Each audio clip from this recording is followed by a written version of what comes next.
अस्सलाम वालेकुम नाज़रीन, ड्रामा सीरियल रद्द के नेक्स्ट एपिसोड में आप देखेंगे सालार जो कि इस वक्त बहुत डरा हुआ है। वो अपनी आंखों से जैन और ईमान को एक साथ देखकर आया है। उसे खौफ है कि कहीं वो जैन की बातों में आकर मुझे छोड़ ही ना दे। ईमान उसके साथ अपॉइंटमेंट पर जाती है।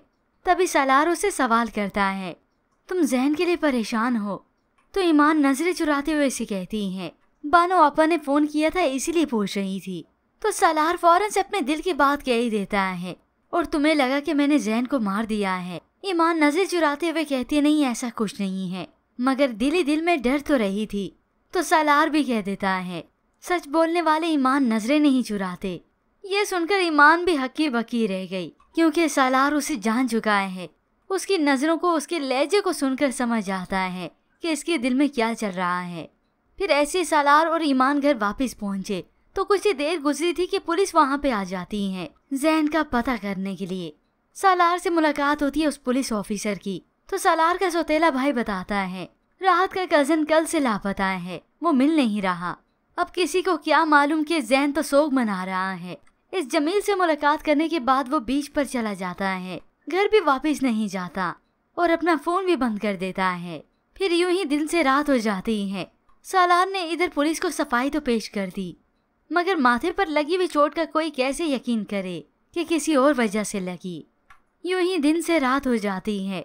सालार जो कि अंदर ही अंदर से डरा हुआ है। ईमान उसे पूछती है तो वो बता ही देता है, मेरा दिमाग बार बार मुझे याद दिलाता है कि उसका जब दिल चाहेगा वो तुम्हें मुझसे छीन कर ले जाएगा।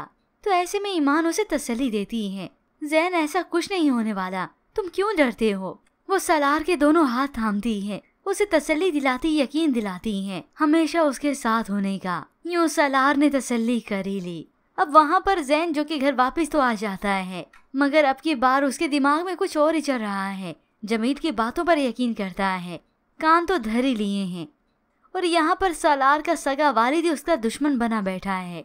मालूम है कि सालार की असल ताकत कौन है, यही ईमान। तो वह जैन को कॉल करके बुलाता है, तुम ईमान को सालार से अलग करना चाहती हो और मैं भी यही चाहता हूँ।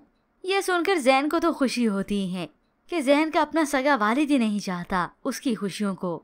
तो बस फिर अब मैं ईमान को हासिल करके ही रहूंगा, ईमान वापस मेरी हो जाएगी। अब यहाँ पर सालार का अपना सगा वालिद 64% शेयर तो बेच ही चुका है। उधर जमील भी तलाक देने के लिए राजी हो चुका है, मगर अब उसकी भी शर्त होगी। इतनी आसानी से तो वो सवेरा को तलाक देने वाला नहीं।